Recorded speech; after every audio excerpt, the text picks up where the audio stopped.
ಅವರು ಎಷ್ಟು ಚೆನ್ನಾಗಿ ನಟಿಸ್ತಾರೋ ಅಷ್ಟೇ ಚೆನ್ನಾಗಿ ಎಲ್ಲರೊಟ್ಟಿಗೂ ಕೂಡ ಬೆರೆಯುತ್ತಾರೆ. ಜೊತೆಗೆ ಈಗ ಅವಾರ್ಡ್ ಕೂಡ ಸಿಕ್ಕಿದೆ ಅವ್ರಿಗೆ. ಈ ಒಂದು ಸಂಭ್ರಮವನ್ನ ತಂದೆಯೊಟ್ಟಿಗೆ ಸಂಭ್ರಮಾಚರಣೆ ಮಾಡ್ಕೊಂಡಿದ್ದಾರೆ. ತಂದೆಯ ಒಂದು ಒಡನಾಟ ಆಗಿರ್ಬೋದು, ಅವರ ಪ್ರೀತಿ ಬಾಂಧವ್ಯ ಅಂದ್ರೆ ಭವ್ಯ ಅವರಿಗೆ ತುಂಬಾನೇ ಇಷ್ಟ.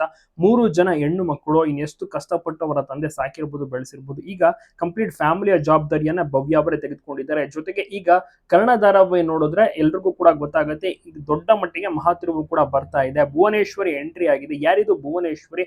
ಇದನ್ನೆಲ್ಲ ತಿಳ್ಕೊಬೇಕು ಅಂದ್ರೆ ಧಾರಾವಾಹಿನ ಮಿಸ್ ಮಾಡದೆ ನೋಡ್ಬೇಕು. ಅವಾರ್ಡ್ ಸಿಕ್ಕಿರುವಂತಹ ಖುಷಿಯಲ್ಲಿ ಮನೆಗೆ ಕೇಕ್ ಅನ್ನ ತಗೊಬಂದು ಕೇಕ್ ಕಟ್ ಮಾಡುವ ಮೂಲಕ ತಂದೆಗೆ ಕೇಕ್ ಅನ್ನ ತಿನ್ನಿಸ್ತಾರೆ. ನಂತರ ತಂದೆ ಭವ್ಯ ಅವರಿಗೆ ಕೇಕ್ ಅನ್ನ ತಿನ್ನಿಸ್ತಾರೆ. ಸಖತ್ತಾಗಿರುವಂತಹ ಅವಾರ್ಡ್ ಕೂಡ ಸಿಕ್ಕಿದೆ.